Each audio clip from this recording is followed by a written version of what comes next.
we're here to talk about Princess Diana. That's right. Who everyone loved her, you know. I can't believe it's 20 years. And, you know, it was a story that really, the world was captivated by her. But in this piece that you just did, you're only talking about the last 100 days. Why did you focus on that? Well, it's interesting because her life transformed in 1996 when she became divorced. Yeah. So for the first time, she was an independent woman.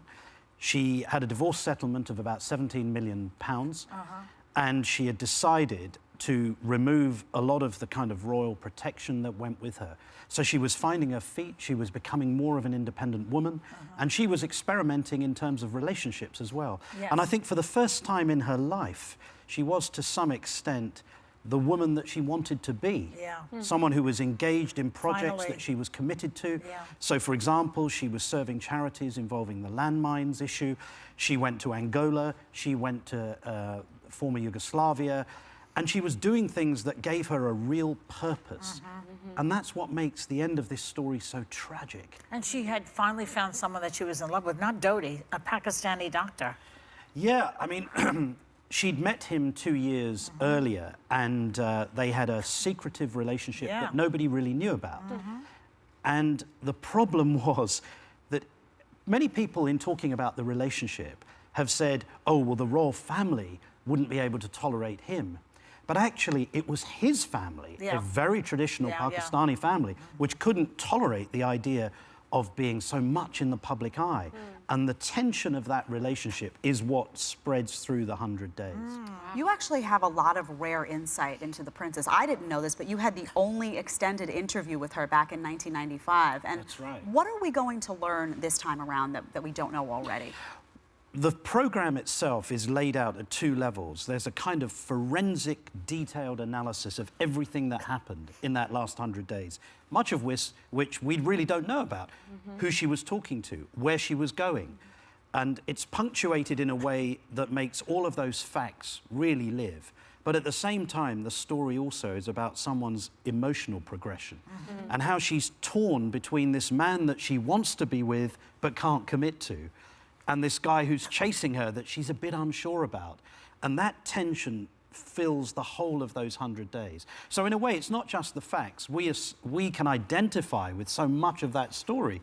Right. And that was the amazing thing about the princess. She was an insider, but she was an outsider. Yes, that's right. That's true. That's very true. And she gave voice to things that many of us have faced, like depression. My own wife had postnatal depression severely for 2.5 years.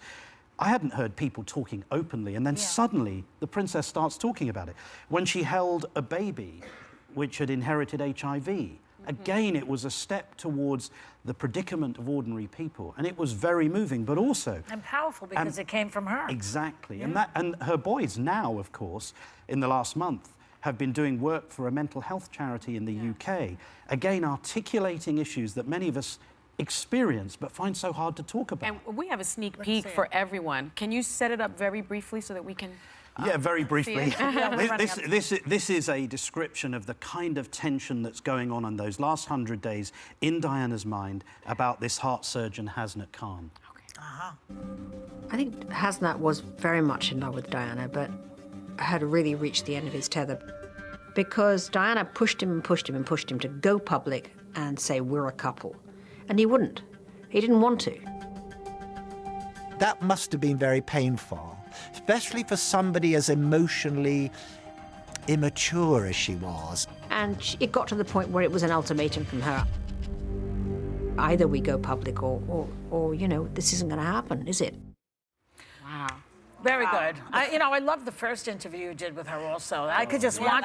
She hypnotizes you. She's a fantastic interview. She was a wonderful person. And the tragedy of that story is that we'll never know what might have been because she really had found her feet as a 37-year-old woman. And then her life was suddenly tragic, like John Kennedy, too, Jr. is one of those things that will never really leave our consciousness. Absolutely. So thanks so much to Martin Bashir. The Last 100 Days of Diana airs Sunday at 9 p.m. right here on ABC.